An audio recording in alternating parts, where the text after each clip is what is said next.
Hello, everyone, and welcome to episode 71 of the Anime Banter podcast with your hosts, Turtle, Sean, and Mike. Thank you for joining us today. How you guys doing? Fried. Oh no! My dramatic introduction, did that help anybody? It got me fired up a little bit, but I am mentally fried. Oh my goodness, what happened?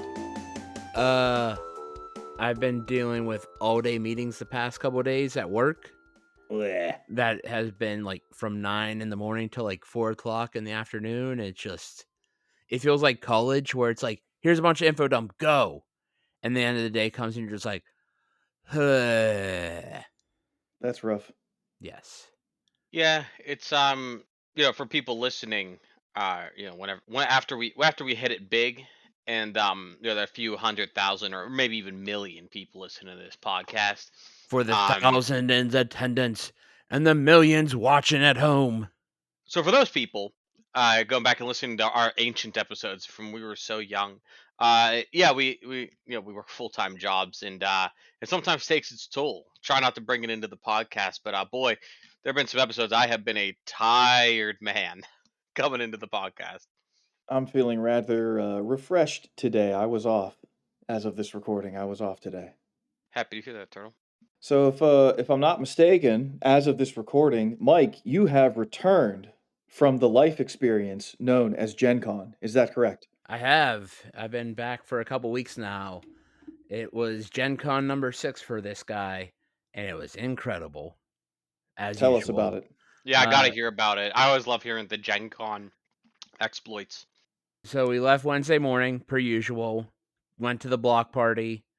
Block party was great. We were staying at the West End once again, so connected to the convention center, which is just so clutch. The fact that there's a tunnel, so you never have to go outside. You're right across the street, so you can return all your stuff back to your room whenever you want. If you need to take a shit, you could just go back to your room. You don't have to deal with the stanky-ass bathrooms. If you just want to go back and veg, you have a place close by to veg. Not to mention dropping off your purchases. Exactly. But I was going to ask you, Mike, about that. Don't want to cut you off mid-story, but this is relevant to the hotel topic. How do you get in? Because from what I understand, it's difficult, isn't it? It is. So they have a lottery system. But the one friend I go with, he's in the Gen Con VIG. He's a Gen Con VIG, so he gets first crack at the hotels. Which is that a very important gamer? It is. Okay. I was taking a guess. It costs like an absurd amount. I want to say it's like close to $1,000 to get his badge and his wife's badge. Like he gets a swag bag from that's it two every. people. That's yes. 2 people. Okay. That makes more sense. But you still have to pay for the hotel room. So it literally is just covering your badge and the ability to buy a hotel room early. Like he gets a swag bag, which is cool. And like this year, his swag bag was really good, but he was like in the past couple of years, his swag bag, he's like, it's been junk. It's like I'll get a cool. What's in there? Like some free board games. So like this year, he got a T-shirt, he got a water bottle, he got some Critical Role figures that he was able to sell, some board games, a couple other things. Like he got some really cool things this year, some art prints, etc. But like in previous years, it's been like a T-shirt, expansions for games that you don't own. So it's like, cool, I had this expansion for a game that I have no interest in. And like the value wasn't there. The crap one of the companies wanted to get rid of. Yes. Yeah, it's like we have a surplus of this. Here, throw it in your bag. Like there is a VIG lounge that he can go into and get like free pop and stuff of that nature. But the big reason to do VIG is the hotel. And VIG is super limited. It's like capped at 1,000, I think. So like to get VIG to be, it's very rare for VIGs to open. Crap.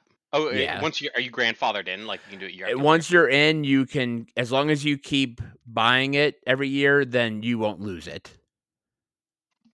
That's crazy value. You know what I mean? Like that's like that because it's such a big con. Like the FOMO of not like once you get it, I feel like there's no way you can relinquish it. Like, even if you're not even going that year, you feel like you almost want to get it Yep. because like you might want to go back next year. That's crazy and an awesome way to make money. Like I said, I'm the finance guy of the Anime Banter podcast, and I'm always very interested in business. Yep.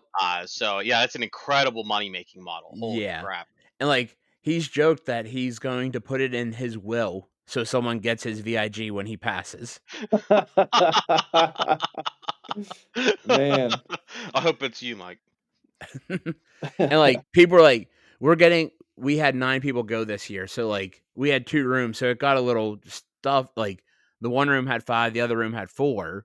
So it's like, oh, if we get back up to 10, 11, it's like, well, do we try and get someone else to get VIG to get a 3rd or 4th room just to like give a little bit extra space to everyone? But yeah. So hotels at Gen Con are always insane to get. You have to get very lucky. And getting a downtown hotel is so clutch. Granted, they are building new hotels downtown, so that hopefully helps a little bit. They're In the building just for future. Gen Con. Pretty much. That's Well, crazy. Indianapolis is going through a big boom right now. So you figure they have Gen Con every year, which brings in 70,000 to 100,000 people. They had the Indy 500, obviously. But they just signed a deal with WWE to guarantee they get the Royal Rumble, WrestleMania, and SummerSlam all within the next like 5 Like year. years. Oh No crap! kidding. So I'm pretty sure Royal Rumble is at Indianapolis this coming year in 2025. And then they'll be getting a 2-night SummerSlam at some point, and then a 2-night WrestleMania at some point in the next 5 Wow. years or so. Yeah. So like they're booming, they're building. Well, good for them. Yeah. So yeah, Wednesday we did the block party. Always a great time. Have some beers, get a little buzzed, play some board games afterwards. Thursday was Thursday's usually my shopping day, and the crowd Thursday this year felt like a Saturday crowd with how busy it was on the show floor. Like couldn't move. Artist Alley was shoulder to shoulder. Like I don't remember a Thursday crowd this busy. So thankfully we had a Lorcana event to do that day, which helped. And then Thursday night we went to St. Elmo Steakhouse. I've never been there. They go every year. It's the famous Indianapolis Steakhouse. It's right by the convention center and the stadiums and everything. They're known for their world famous shrimp cocktail. They've been around since 1902. I'm not a huge shrimp cocktail fan. I love shrimp. I love breaded shrimp and everything of that nature. I'm just not a cold shrimp person. But I did try a piece of a shrimp cocktail. It was very good. The cocktail had some kick to it, but it was a weird kick. Like it slowly built. It hit a peak. You thought it was unbearable, and then the peak just went away. It was very strange. Got an 18-ounce bone-in ribeye that was to die for, and then a chocolate mousse pie that was absolutely incredible. They also have what they call St. Elmo Colas, which is like a cherry bourbon and last bottle Cokes that you mix together, and they are to die for. Definitely recommend. Friday had a bunch of events, did some shopping. Same with Saturday. We came back Sunday. Oh, Friday we did the True Dungeon, which I usually really enjoyed doing True Dungeon. Not so much this year. It was it's one Wait, thing we all look forward what's True to. Dungeon? What's True So Dungeon? True Dungeon is like half D&D, half escape room. Oh. Like you Oh get heck yes, that sounds yeah, so good. it's amazing. Usually, you get tokens to build your character out. So like there are D&D classes that you play as, and the combat rooms are shuffleboard, and then the puzzle rooms are escape room puzzles. It's So it's like you're great. dungeon crawling. Yes, it's a ton of fun. But like this year, when we were in the character creation room, everything felt rushed. It was like, so usually the guy, like whoever is working the customer creation room for your session, usually like tries to help you out. Like, oh, you're new. Okay. Let me help you out. Like use this goes here, this goes there, yada yada yada. This year it's like, okay, install the app, get an extra health point. Give me your email address, get an extra treasure token. They Man, were that's too so busy selling that predatory. kind of stuff that it's like, okay. So one person in our group has never done it before. This was only my third year, and I still don't really grasp the character creation portion. So, like, I was the last person out the door. He's like, okay, let me see your sheet. I'm like, he's like, where's your, like, did you do it in the app? I'm like, yeah. He's like, well, let me see it. I'm like, he's like, oh, never mind, it's fine. And he just, like, wrote everything down. I'm like, dude, I don't, like, not everyone knows what the fuck you're doing, like, talking about. And, like, a lot of the people that work the True Dungeon are volunteers. And if you volunteer, you usually get a free 4-day badge. Don't I know it? Oh. So, like, it just put a bad, like, right off the get-go, it put a bad taste in our mouths. But the puzzles were not great this year for the room we did. And, like, if you play as the rogue, you can do a puzzle within a puzzle to, like, get a hint on the puzzle rooms. So our rogue did all the puzzles, and the hints weren't even, like, helpful at all. Like, one, we had to line up these skulls. And it's like, okay, yeah, we can, from reading the thing on the wall, we clearly can put these skulls together. And then it's like, stack the skulls. It's like, wow, very helpful. Thanks. And then another puzzle room was like, you could clearly tell you had to stack the letters to, like, make symbols. Right? Stack the letters. It's like, from left to right, it's like, wow, super helpful again. Thanks. So, like, bad puzzles, bad hints for the puzzles. Like, why are you making the rogue not have, like, actually, like, oh, cool, he succeeded. Sorry, we're not giving you any real information. But the thing with volunteers, though, it's rough because you know, people listening to this, go back and listen to my to our Techo episode. I'm a volunteer. I'm an over 10-year volunteer at this organization, but it's a mid-sized con, about 10,000 people. Cons like Gen Con are crazy, but the problem with these bigger cons is that there's a higher standard that you hold people to.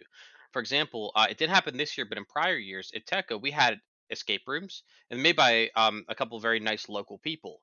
And at Techo, the escape rooms work really well. But I am curious, like, if it went to an event like Gen Con, would it be received as well, like a bigger event where people may have like higher standards, right? So you always wonder. Now the question is, Mike, do you know if those are paid people who put the rooms together? I don't know. Like, I know there are True Dungeon employees, so I'm assuming they brought actual employees in to put everything together, not volunteers. Hmm. Because, like, True Dungeon goes to other conventions around the world, like around the North America. So, like, Ah, okay. they'll reuse rooms for other conventions. That's something to keep in mind. Maybe I should suggest that to the Techo crowd. Like, it's super cool. Definitely worth checking out. It's just this year put a sour taste in all of our like in our group's mouths, which was a huge bummer. Think you might try it again next year? We haven't decided. It was that, like, we were that put off that we aren't sure if we're going to do it again next year or not. Like, we're debating if it's just worth taking a year off. Because, like, the cost has gone up. Like, it's not cheap to do True Dungeon. It's like over $100 to do a room, I'm not a surprised. person. And you figure it's 10 people. So, like, they're making $1,000 on a room. And they're running Wow. events from like 8 in the morning till 10, 11 o'clock at night. And they fire off every 15 minutes. And they have multiple rooms. Oh, wow. So do the math. And yeah, they make a killing on it. So the cost going up and just how poorly this one went, we're not sure if we'll do it again next year or not. Well, tell me something good. What happened next? It's hopefully something good. We did beat the room. That's good. Positive. And I survived. Not all of our party survived. Oh, dang. They got killed in shuffleboard combat. Yep. That's because I wasn't there punching you in the back of the head. Damn straight. Saturday we did more shopping, played some games. Same with Sunday. We woke up, did some shopping and everything. Usually I wake up Sunday morning and come home, But some of us got an Airbnb this year on Sunday night in Indianapolis, so we got an extra night of gaming, which is awesome. That is awesome. Did pick up some cool stuff though. Picked up a board game called Arcs, which is by the people who did Root. It's a space themed, and they compare it to Twilight Imperium without needing to take 12 hours. I'll believe it when I see it. But seriously, we need to play that game. Yep. I love Twilight Imperium. I love Root. If it's anywhere in between those two, I'm in. Well, I have it, so Was it Arcs? Arcs. ARCS. Yes. Yep. So next time you're in, Sean, we're playing it. Picked up a game called Video Game Champions, which seems super cool. It's all like it's set in the 90s and you're trying to beat the most video games you can in the summer in a summer when you're a kid. So like you're Huh. going to a video game store, renting video games, you're buying video game magazines. Very cool concept. It's a very cool concept, and like you're collecting numbers, and like it looks like an old gamepad, and you're playing combos to play and beat the video games. That It's a sounds like very fun. neat concept. Picked up a game called Comic Hunters. Sean, this game would really interest you, I feel like. Yeah, I would say you said It's comic hunters, and Yep. I am also a person who has dabbled in comic collecting. When I say dabbled, I've got like 4 long boxes in my closet here. I just haven't been in the game for a while. The crown jewel of my collection is the probably the first appearance of Kitty Pryde in X Oh Men. shit. I'm a really big Ooh. oh yeah, I put down the money for that one when I was in high school actually, and yeah, Kitty Pryde's one of my favorite. She's probably top 5 X Men character for me. So I had to pick it up whenever I saw it. Like it was at the price. Comics were worth a lot less in in the mid 2000s, to say the least. Yep. So this game was only ever available in Brazil, of all places. Wow. But it came to the States from Spin Masters because they have the global license for Marvel. And it's a card game, but all the cards have Marvel covers from over the years, back from the Golden Age to today. That's cool. And you're building your comic collection. So each game is played differently. So there's 8 heroes that you're trying to collect. So one game you might be playing Captain America is the most sought after hero. Another game it could be Black Widow. So there's a bunch of replayability to it. The card art is fantastic. Obviously tons of room for expansions and growth for this game. So yeah, very excited. I demoed it twice, and for demoing it, I got foil cards for some of the cards in the game, and the foiling looks fantastic. Sweet. And once again, I say we got to play this game. I'm in. When you coming down, Sean? When you coming down? Well, good question. I'm a pretty busy guy. Probably gonna go on vacation here. Guess we'll find out. I Yep. have to be down eventually, right? Picked up a party game called Landmarks from the Floodgate Games. The people who do that, they do Sagrada. It's sort of their take on Codenames. You can play it co-op or competitively, which is pretty cool. One person gets a treasure map. If you're playing co-op, one person gets a treasure map, and you're trying to guide everyone through one word. You set up the map, and you write one word on each map, and they have to try and figure out where the treasure is and how to get off the island. Very cool concept. Also picked up a game called I Heart Manatees for my wife because she loves manatees and the meeples are manatees. So that's super Nice. cool. It's very adorable. And then the last pickup was they always do a sale on Red Dragon Inn, one of the expansions. And Yeah. this year it was Red Dragon 6, which I didn't own, so picked that up to add to the collection. Nice. I love that game. It's so That's much good. fun. But all in That sounds all, like a great haul. yeah, it was a fantastic Gen Con, minus the bummer of True Dungeon. The people were a lot. Wore a mask in the vendor hall because of how many people there were. I know on Reddit a lot of people were saying they got COVID from Gen Con, so glad I wore a mask. I'm not surprised, Nope. When you get 70,000 people from around the world, you're bound to get sick. And at these conventions, hygiene's not always the number one priority, unfortunately. Not for those people. I mean, I guess you were one of those people, but you know the people I'm talking about. Yes, the people that refuse to shower every night or No shower, no deodorant, probably yep. wearing the same underwear 3 days during the con. Yeah. Hygiene, people. It's a good thing. Well, it sounds like it was a great time. I'm glad you had fun. Thanks. Looking forward to next year already. But I think it's about time we get into the anime. What do you guys think? Let's do it. I'm all in. Today we're talking about episode 9 of Kaiju number 8 and season 7, episode 9 of My Hero Academia. Due to Mike's Gen Con trip, I will be hosting Kaiju number 8. Kaiju number 8, episode 9, Raid on Tachikawa Base. So last episode I said I was kind of bored with episode 8, but this week's episode 9 brings it, and it brings it hard. Let's get right into it. The episode begins with Vice Captain Hoshina doing some research on Kaiju number 8 and remembering his previous battle with it. He also thinks about the Kaiju number 9 and its ability to speak and pose as a human. He wonders, what's going on with these kaiju? I've been wondering that too. Maybe we'll get some answers today? Kafka is having a beer on the roof and psyching himself up, saying he has to earn it. You got this, Kafka. As he heads inside to bed, he looks up at the stars.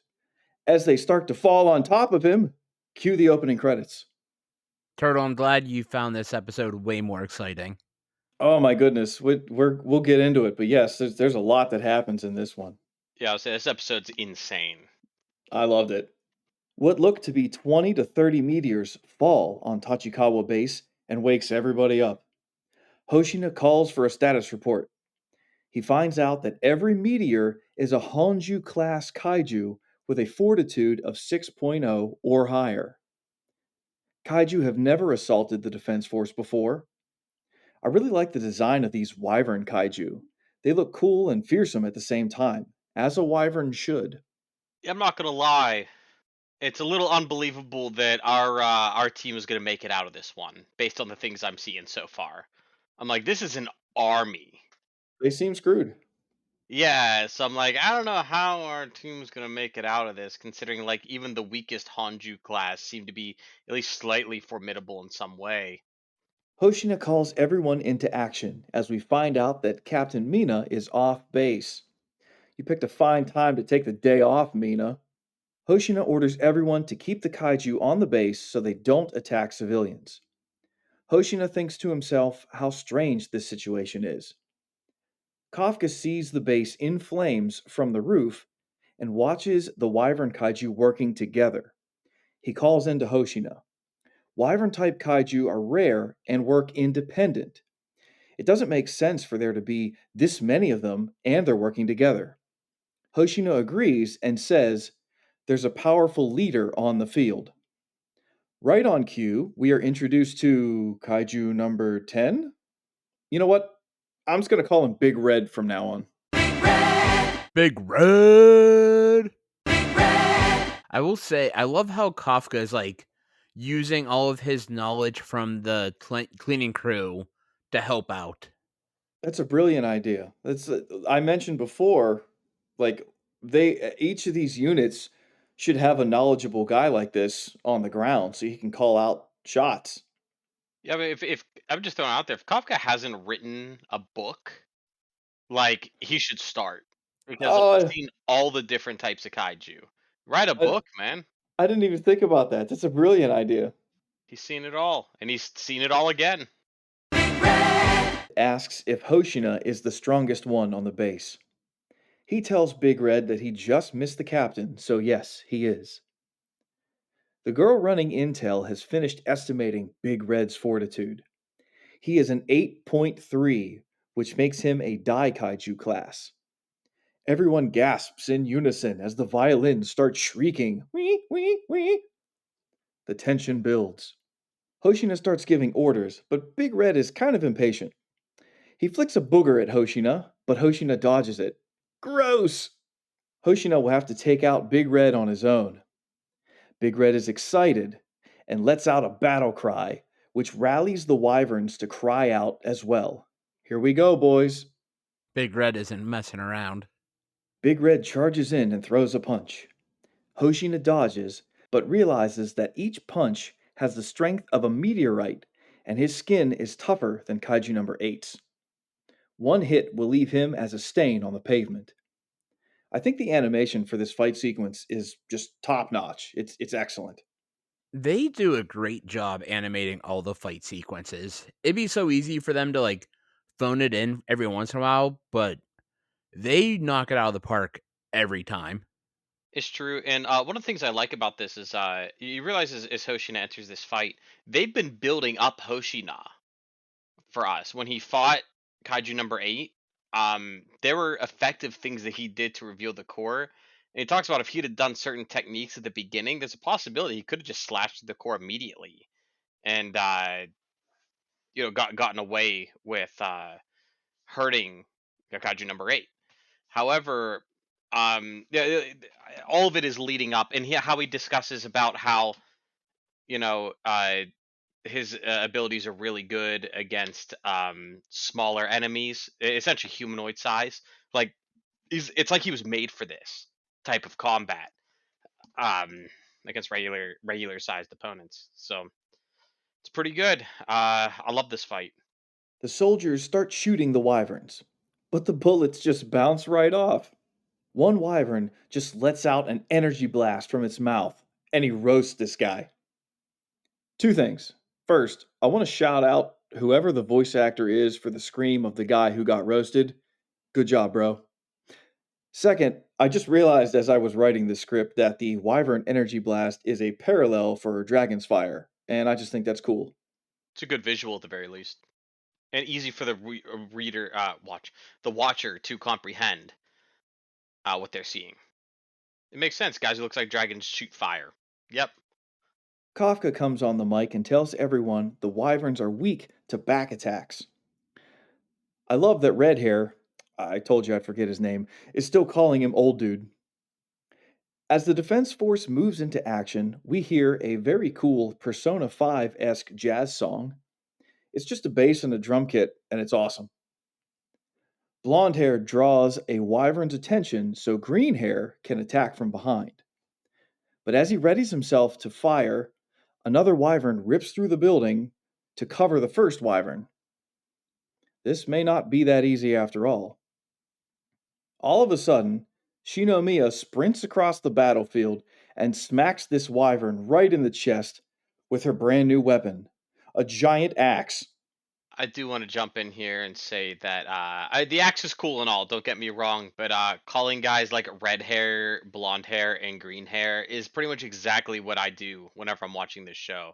The, the characters just don't have enough going for them yet for me to care about their name. And I'm not convinced. I'm still not convinced this isn't one of those shows.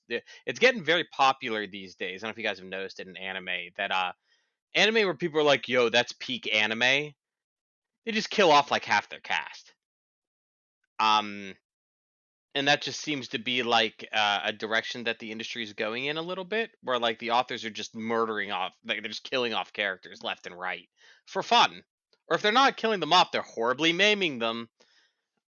So yeah, I'm just convinced that everyone not named Kafka, Shinomiya, and Ichikawa. thank you, Ichiko, uh, are completely disposable. Um, Mina's not either, but yeah, Hoshina, jury's still out. And I just want to say, like, I'm bad with names. It's not that I don't care, I just don't remember. So I gravitate to the obvious thing. They all have unique hair colors. But cool axe, huh? Yeah! We get a very cool action sequence of Shinomiya beating the hell out of these wyverns. But I want to talk about her weapon instead of doing like a play by play of the battle. Go watch it for yourself if you haven't seen it yet. The axe has several functions. The first causes a shock wave when the trigger is pulled. This allows Shinomiya to jump into the air, and as she is falling, she can pull the trigger to make herself fall faster to give her more momentum. This technique she calls falling thunder. I'm sure this is not an original idea, but it makes so much sense from a practical standpoint. I love it. I love when science fiction can explain things to me. And don't get me wrong, the physics don't have to be right. For example, if a person moved the way that Shinomiya moved with a weapon like that, even with an enhanced suit, would have just ripped their arms off. I think about like superhero powers, right? It's like I want super strength, so you have super strength, and then you punch a wall. But yeah, your muscles are real big, but your bones are the same density, so you just like break your hand against the wall. That kind of stuff, like goofy, like yes, I have to suspend disbelief, but I love when I'm suspending disbelief and they still have a way to explain things. Also, I love it's so anime to just name your attacks. You know what I mean? Like this is falling thunder. And you're like, of course it's falling thunder because it's anime. You also have to yell the name of the attack out before you hit the attack. You do. That is a rule. It's a requirement. You can't just use the attack. It wouldn't be effective that way. That's right. It falls flat. You have to yell out the name as you're using it. Gotta yell out that dang old Kamehameha, man. Otherwise, who would know you're firing off a Kamehameha, man? The second technique she calls water skimmer. She uses a shock wave forward when attacking for more power. This also makes sense from a practical standpoint, but it's kind of a strange name. But I get it. Yeah, water skimmer. I thought she was gonna double down on the lightning stuff. Yeah, it's kind of what I thought. I mean, the axe has like that yellow coloring to it, and thunder and lightning can often be yellow in color. I mean, at least it still is a storm related thing with water, I guess. I don't know. I'm stretching on the theme here. Technique number three is called half moon. She beheads a wyvern with this technique, but doesn't actually explain it. Maybe she used a shockwave to make the axe move faster to slice the head off with more momentum, but that's my best guess. Mine too. There there goes the storm theming. We tried. We did our best. We can only do so much. We know from watching anime that there's always like the electric guy, and I'm not even talking about Pokemon, but like we're yeah, we don't think about the Hashira, right? In Demon Slayer, there's like the water Hashira and like the fire Hashira. Like you got to do a different Hashira for each like element or whatever thing you make up, But everyone's got a theme. Nobody can be good at everything. They're only good at one thing. Yeah, Like that you're only Beach allowed to Ken, be good at one thing. You suck at everything else. like Beach Ken, his job is beach. You know what I mean? Like Water Hashira, his job is water. For you Barbie fans out there, the Beach Hashira Ken. Shinomiya and Ichikawa team up to take to the battlefield. Ichikawa with his freeze rounds and Shinomiya with the new axe. What a team up! We cut back to Hoshina fighting Big Red. Hoshina is concerned. Big Red is strong, sure, but he is enjoying the fight, and kaiju should not have emotions. What is going on with these special kaiju? Show, please explain this and soon. Gotta build the mystery. We're running out of episodes, man. Yeah, you gotta think about this though. If we come across three kaiju recently that are what's their class Daikaiju? Yeah, I think that's what they call them. Three Daikaiju, right? And there's uh kaiju's number 8, 9, and 10. I'm gonna assume this guy's 10. And I think about like 9 and 10 seem to be like monsters that took over the body and mind of someone else, but Kafka seems to somehow escape that, right? Like, cause all these guys are on the monster side, but they appear humanoid, and you wonder if they went through the same thing, like a bug found them, possessed their body, and forced them to do monster stuff. And obviously, it's part of the mystery. Why is Kafka immune to this? But that's the part we're gonna get to. But if you consider if that would have happened to Kafka and like they were like kaiju's 8, 9, and 10, like would the kaiju's have already won? Like this would just be it, right? Like this raid between like what 8, 9, and 10 can do. You're like, yeah, I think that's just it. Like the kaiju win, I guess. Hoshina backs Big Red into the training facility so no one else can get hurt from the fight. Big Red crushes the open door, which makes Hoshina mad. Come on, it was already open. Do you know how much those doors cost? Big Red lands a punch, but Hoshina blocks it. The impact sends him flying through a nearby building. Big Red says he is impressed as his arm falls off. Hoshina gets up and unleashes his full combat power. Full power. Yeah, I get so pumped up when they're like, "Yo, we're gonna unleash the full power of the suit." I'm like, "Dang!" I'm like, I didn't think this would get me pumped up, but next when they talk about, they're like, "Yeah, we're 30%," and then dude's like, "We go into 100, baby," and I'm like, "Oh, dang, this dude's unlocking it all," or he gets It's like not even like 96 or something. a gradual bump. It's just like, fuck it, YOLO, go all out. It's like, okay, I'll go 25, 50, 75, try and build the suspense. Like, nah, full power, go.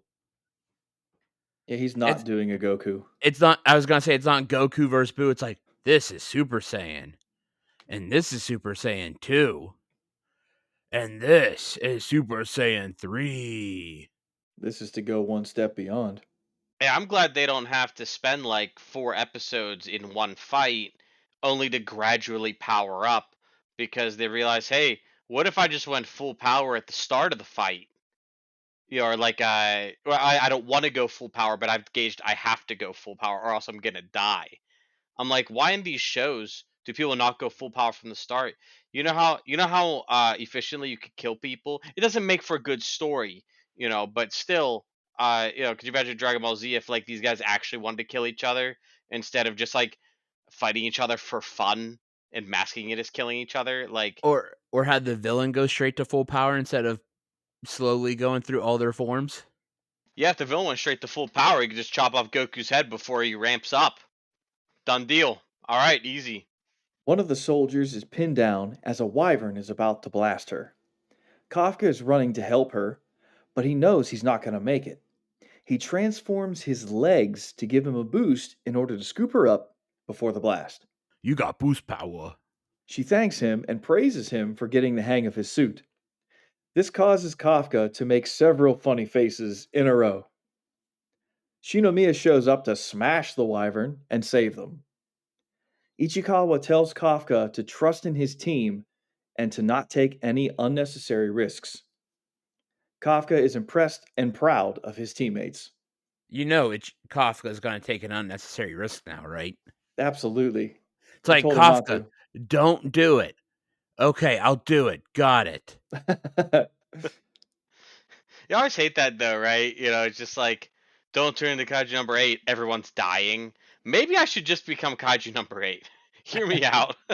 What if I could kill like half of these wyverns like in like 30 seconds just by like lunging through their stomachs. Um, I'm just saying, But I guess they're right. If Kafka's caught, we don't know what the military's gonna do. Hoshina starts opening up Big Red by slicing him to pieces. Again, I'm not going to do a play by play. If you didn't watch it, why are you listening to me babble about it? Go watch it, it's really good. Hoshina finds Big Red's core and taunts him. You got a pretty small core, big fella. Hey man, size isn't everything. Overcompensating much? Big Red's like one of those people with the big trucks. Uh No comment. huh. No, I'm kidding. I don't own a truck. I don't. Yeah. Nothing. I mean, I know people who own trucks. They're nice people, mostly. Some of them. Some of them. Hoshina goes in for the kill, but Big Red is able to move his core so he doesn't die. Kafka is now able to sense a dangerous kaiju even though he is not transformed. That's not a good sign. Big Red transforms into a giant ball with teeth that start spewing steam. Is this another dick joke? Teeth, teeth, teeth, teeth, teeth, teeth, teeth. Um, this was weird. This guy can do some weird stuff. Big Red transforms again into a larger version of his old self and lets out a roar. The intel officer girl confirms that Big Red has a fortitude of 9.0. Can Hoshina win? Will he survive? Does Big Red have fresh breath? Find out next week, because this episode's over, man. What'd you guys think? Incredible episode. Very good episode. Yeah, this might be my favorite episode so far. After last week's episode not wowing me, this totally flipped it on its head. Also, Turtle, you forgot to put in a "this isn't even my final form" joke. That's true. I mean, he could change again. He could go back to a bigger dick joke. I don't know. Yeah, but you guys think Kaiju number 10 is gonna like make it out? You know what I mean? Like, when you think about how like Kaiju number 9 like escaped in the end, like I'm gonna be kind of ticked off if Kaiju number 10 does the same thing. We're like, yes, we get introduced to a Kaiju, then they run away, and then they come back stronger. You know, I'm like, please don't do this on repeat. Like, just let me get some closure here. You know, just have Kafka show up and just wail on the guy. I agree. I actually do not want him to disappear to show up later. I want this to have a resolution. I don't necessarily know I'm going to like the resolution. I have a theory. I've not watched ahead. Um, but yeah, I want this to resolve, and I assume that Big Red's going to die. Well, Kaiju number 8 has ended for the week here. I'm going to pass it off to Mike for his Beer of the Week segment. Take it away, Mike. Thanks, Turtle. Glad you're doing the talking because otherwise I'd be real thirsty. But I'm only a little thirsty now.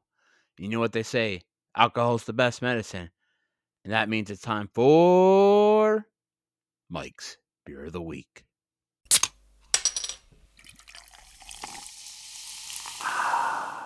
This week's beer comes to you from Sun King Brewing, and it is their Buffalo Slumber, an 11.2% bourbon barrel-aged Belgian Tripel. Oh yeah, baby. You know this is going to be good.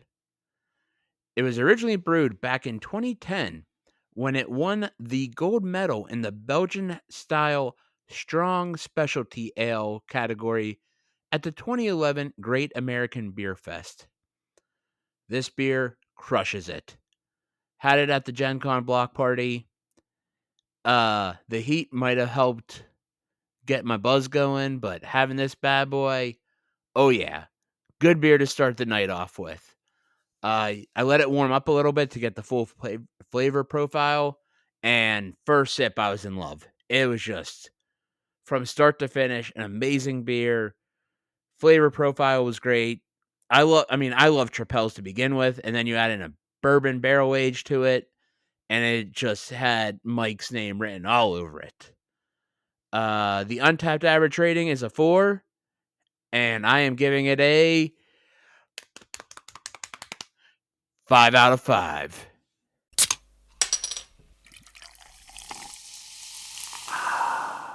Now that our thirst has been quenched, let's shift gears to talk about My Hero Academia, season 7. Season 7, episode 9. That's right, you're hearing me. We're gonna have a host shift. Whoa, I got fired. Yep, we didn't. We didn't have Turtle pull double duty on this one. We had to pick up the slack for Mike being at Gen Con, and we're happy you had a good time. But you're back to me, and I did My Hero a few weeks ago, and I'm happy to do it again. Episode 147 of My Hero Academia. Extras. The episodes begin with Todoroki reflecting upon his shortcomings. His classmates help push him forward, and they don't leave anyone behind. We get the shot of Todoroki's punch that shut down Dobby, at the end of the last episode, and we roll the opening. We see the fallout of Great Glacial Eye Gear. Dobby is out cold, no pun intended. Dobby's defeat is announced, and the heroes have a renewed sense of confidence, and they start to clean up the villains in this area.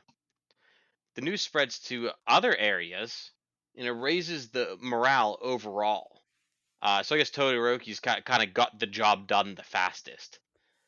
The action jumps from scene to scene, and all the heroes take turns glazing Todoroki. Yeah, I they like really do. I like this scene. It was nice to see the heroes being able to celebrate a win. It's true. It was a very Especially good scene.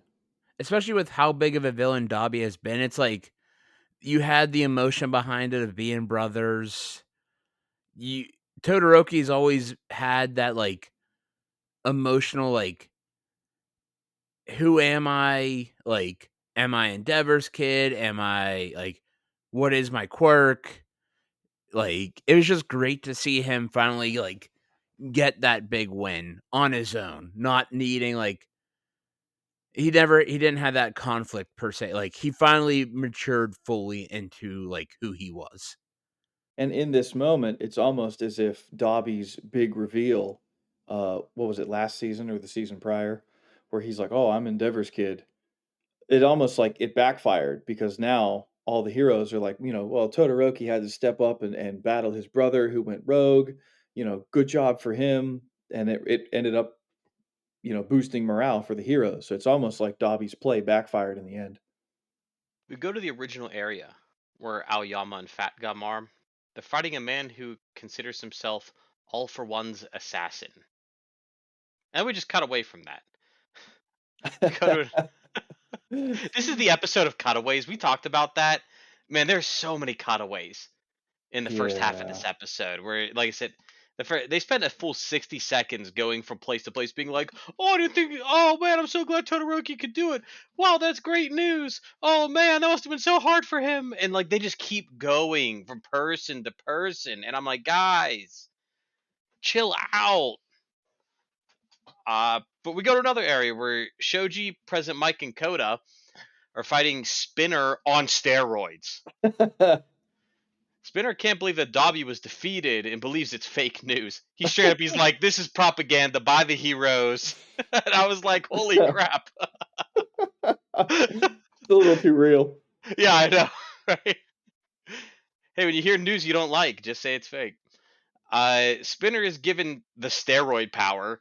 I remember it's the steroid quirk by All for One, turning him into pretty much into Bane. From Batman, and their goal is to break into a hospital and rescue Kuragiri. I was very confused on like Spinner showing up steroided out of his mind. It's like, what the when did this happen? All of a sudden he's like, brother, let me I gotta make sure and brother, I drank my milk, I took my vitamins, I took my HGH and steroids, brother. But definitely drink your milk and vitamins, brother. I thought this was a strange choice. I don't know. I just think it's weird. Like, All for One is just handing out powers like candy. And, this character has always seemed to be like a more grounded character for the villains and sort of a quiet background character. And now all of a sudden he's just roided out. And I don't know. I just thought it was weird. I was cool with it because All for One's like, you need to step up your game and be like a leader, and they're gonna follow the big guy. So I'm just gonna turn you into the big guy because your current powers suck. They suck so bad that Sean doesn't even know what I they was are. what is Spinner's power besides being a lizard? Yeah, Lizard Man. Yeah, he's a lizard man and he can spin the story. I still hate that, by the way. His name is I'm a dumb. human and I could spin the story. Does that make me a my hero superhero? Yes, your name is Spinner Huzzah! because that's how you get your name because you spin the story. Speaking of spinning, we're gonna spin right back to Ida and Todoroki. Ida has his arm around Todoroki, and Todoroki apologized for stalling out Ida's engine. And either way, they all have no clue how Dobby is even still alive. Because of his rage for endeavor. He's alive so he can talk later and give us closure, probably. Let's face it. Yeah, I see where this is going. Now, if Dobby was a female character, probably both of his arms would have fallen off, and like I'm gonna get into some of that later. Because the author strikes again, but we'll get there. We jump again to Endeavor and Hawks versus All for One. Now this is gonna finish out the end of the episode, so no more spinning around, no more of that stuff. All for One tries to taunt Endeavor by calling out how bad a father he is. Hawk says that All for One's mask is his weak spot and that he can't survive without it. And this battle, they want it to simply be a 2v1. They don't want Hawks and Endeavor to have to worry about like protecting anyone. They want this whole area clear, so it's just a 2v1. Hawks knows he can't win on his own. Endeavor knows he can't win on his own. And if they work together, they want to make this go as fast as possible and kind of catch All for One off guard. Endeavor attacks all out from the front, while Hawks kind of does these like flanking strikes where he tries to get in from behind and on the sides. But All for One isn't really fooled. He continues taunting Endeavor with family drama, and Endeavor stupidly seems to be falling for it. Hawks admits that Endeavor would have lost to Dobby if they would have faced off today, because of that. All for One makes use of Endeavor's anger and counters with an ability that cuts Endeavor, who loses his flame and begins careening towards the ground. All for One invokes Lady Nagant's name, with Hawks dead in his sights. Hawks knows that he can't get out of the way of this shot, and he's like, I'm dead. Like, I'm going to die right here. And then out of nowhere, Jiro, riding on top of Tokuyami, fly in out of nowhere and deflect the shot. What a save. How did Endeavor not figure that All for One would bust out the mind games? And how did he fall for it? Dobby's been playing the mind game with him for how many seasons now? It's like, oh yeah, Dobby's been playing the mind games. All for One definitely won't pull the same trick, will he? And Hawks even yelled at him. He's like, dude, he's just messing with you. Don't listen. Focus up. Earphone Jack. By the way, I just call people whatever I want. Sometimes I call them their regular name. Sometimes I call them their first name. Sometimes their family name. Sometimes their hero name. I just do whatever I want. So Sometimes their Sean name. Sometimes yeah. their hair color. At least this one, I respect everyone's names. Earphone Jack yells at Tsukiyomi to fly straight. Tsukiyomi commands Earphone Jack to endure and asks a favor, to keep her rear end still because it's flustering him. Oh yeah. Tokuyami's so real for that, though. I was gonna say he's like, oh, that butt on me. Can't fly straight. I'm just saying, I remember being a teenage guy, and like, if a woman's sitting on your back, like I imagine it. Yeah, it's just a little distracting. There's hormones going on in Class 1A. Yeah. I would say so. Oh, I guess because it's a shonen anime, there's a lack of hormones mostly. But yeah, if this was like a show on the CW, you know what I mean? This, Oh or boy. The next episode would be them going on a date awkwardly. yeah, pretty much. Just leaving the battlefield to do an awkward date and then coming back. Or like, anyone watch what's the spin-off of The Boys? Gen V. Yeah. Yeah, this is like in the world of Gen V. It would be super messed up, so I'm glad it's not. But still, there'd be a lot more going on. But anyway, to a serious topic of not booty, Hawks yells at them to go because they'll die because it's All for One. All for One looks at them and he's like, the cannon fodder. Then Hawks asks, wait, what happened to Endeavor? He's bleeding out on the ground, remember? And that's the exact next scene. Endeavor is bleeding out on the ground. He thinks about his sons. And he thinks about how things are not going well. And I'm like, oh my gosh, Endeavor, get it together, man. What a mess. Hawk says his feathers pick up on Endeavor's breathing. I don't know how that works. I think he's making that up. I'm like, can his feathers always do that? I don't know. You just make up feather powers. All for One says that he needs to stop swatting at gnats. His arm grotesquely grows. Time to swat some birds. He believes that Earphone Jack is the weakest link. He attacks her, and Hawks attacks him simultaneously. He whacks the mask, but it doesn't fall. He calls for Earphone Jack to break All for One's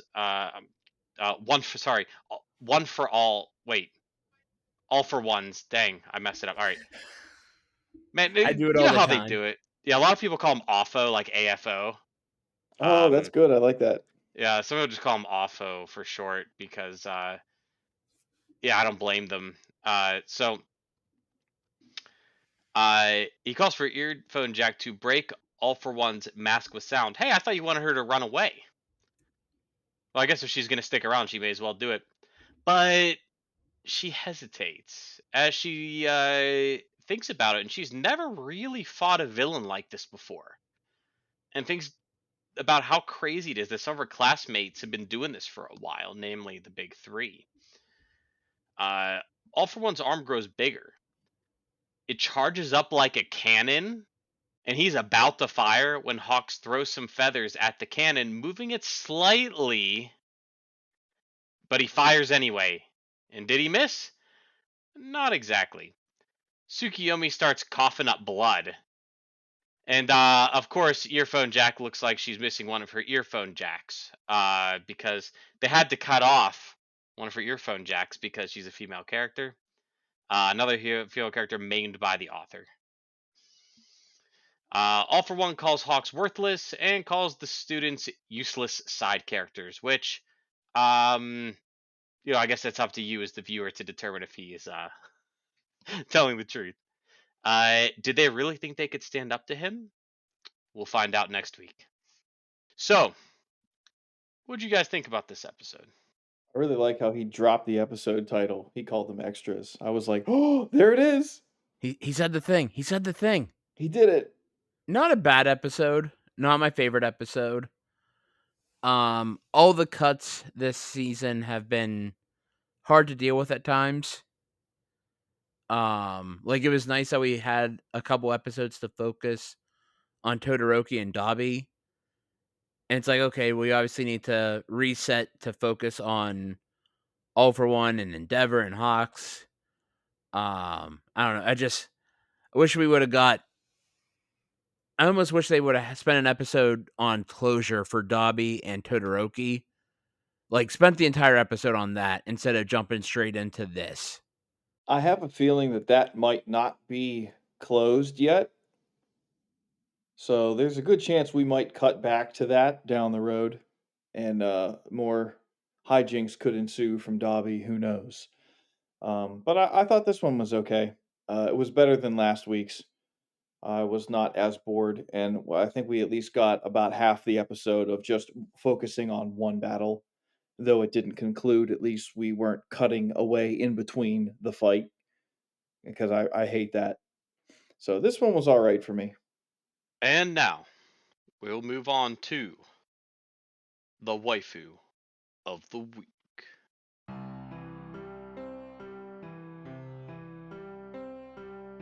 Turtle, who's your waifu of the week and why? Well, I think since we started doing this split format with Kaiju number 8 and My Hero, I don't believe I have picked a My Hero character. Kaiju number 8's just kind of been wowing me that much. But this week, I'm going to go with Hawks. The Hoshina battle is really good. I think it's cool. My hero's not wowing me as much as Kaiju number 8. However, I always did like Hawks. I think he's a cool character. And he seems to be the only one in this fight with All for One with his head in the game.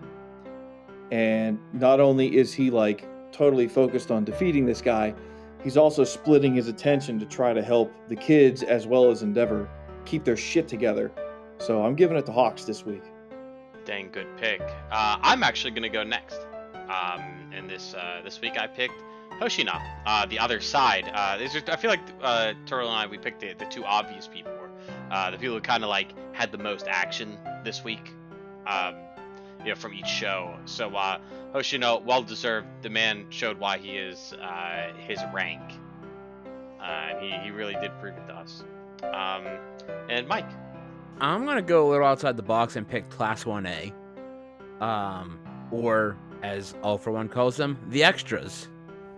Not even talking about, like, Todoroki and, like, the aftermath of beating Dabi, but, like, you saw everyone celebrating Todoroki, and, like, they were so happy for their classmate, so, like, that was really cool. You got to see Headphone Jack and Bird Person help out in the fight. No, that's the wrong show. That's Rick and Morty. Bird Person. You got to see them help out in the fight against All for One.